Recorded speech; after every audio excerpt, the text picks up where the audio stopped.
Excellencies, ladies and gentlemen, I am pleased to warmly welcome you to the European launch of the UNDP Human Development Report 2013. For over 20 years, the Human Development Reports of UNDP have provided policy recommendations which put the focus on people, analyzing development progress in terms of economic debate, policy, and advocacy. This year's report, entitled The Rise of the South, Human Progress in a Diverse World, reminds us that we witness a time of transformation. Many countries of the South have developed into strong economies with growing political influence, representing a remarkable shift in global dynamics. This creates opportunities for development that go beyond borders, positively affecting the least developed countries. Just to start off by saying, of course, human development is more than what we see in the Human Development Index. The Human Development Index captures some key elements of it, that is longevity, material well-being, and educational achievement, or at least some element of quality of education. But human development goes beyond. It's about enriching people's capabilities, expanding their opportunities and their freedoms, some of the elements that we don't really capture in the index. We have also used this kind of analysis, and this is where this graph comes in, to identify that there are 40 countries that have punched above their weight. That is, compared to where they were in 1990 in the countries that were at the same development level, these countries have done better in their Human Development Index. And that's how we identify the countries, the rising South. Those are the 40 countries that we see as making up the rising South. Let me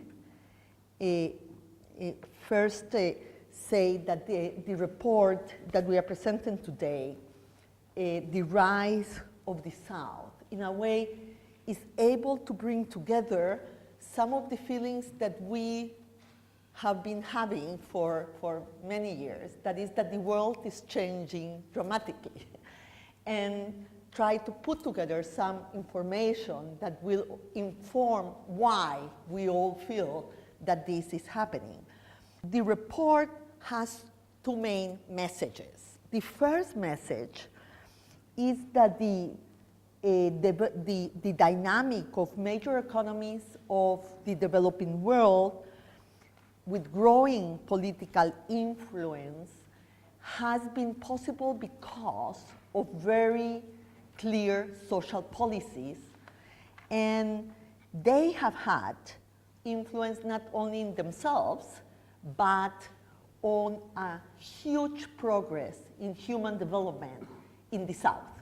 So one of the things that the report highlights is huge progress in human development in the last decade. The second message, that is that the only way to continue on an accelerated path for human development is to be careful about the rising inequalities, the problem of sustainability, and also the global governance agenda.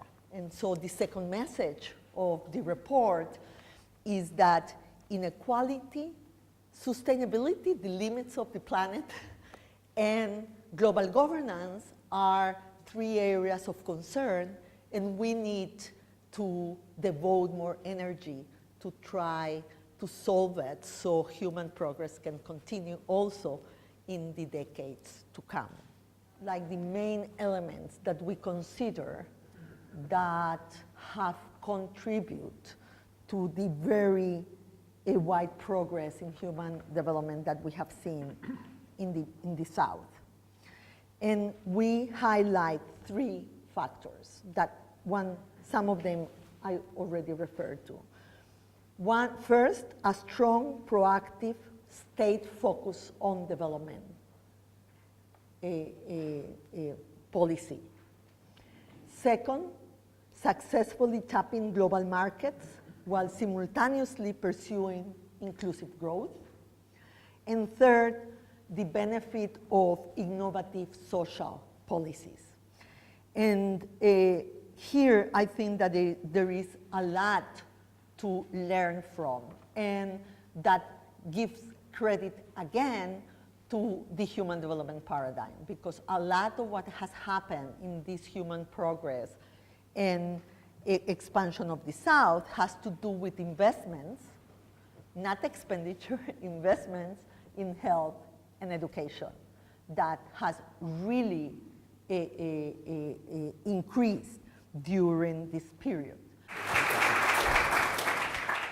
Madam Undersecretary General, thank you very much for your impressive presentation and also your clear messages, especially saying that a lot has been achieved, but we do need new thinking, especially around sustainability, equity, good governance. I think this is the key message, and we have got that.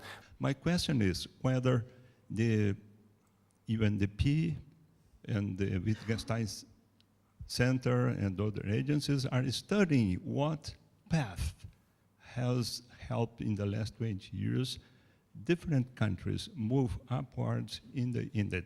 Thank you. What we are saying is, in all these cases, there was huge investment in education and health, and developmental policies coming from the state. That made a huge difference. Now, not all the policies were identical. So what we want to say is that there is a diversity of designs that you can use to make these investments, but all of them were made.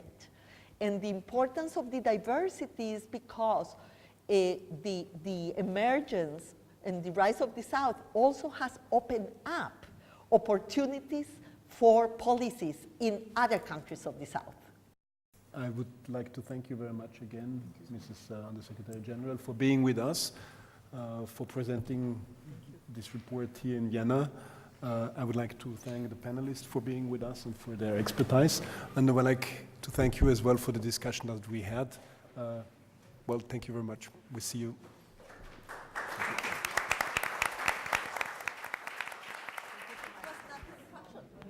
Decided to do away with the army, which was another wise decision. We decided to invest in education and health.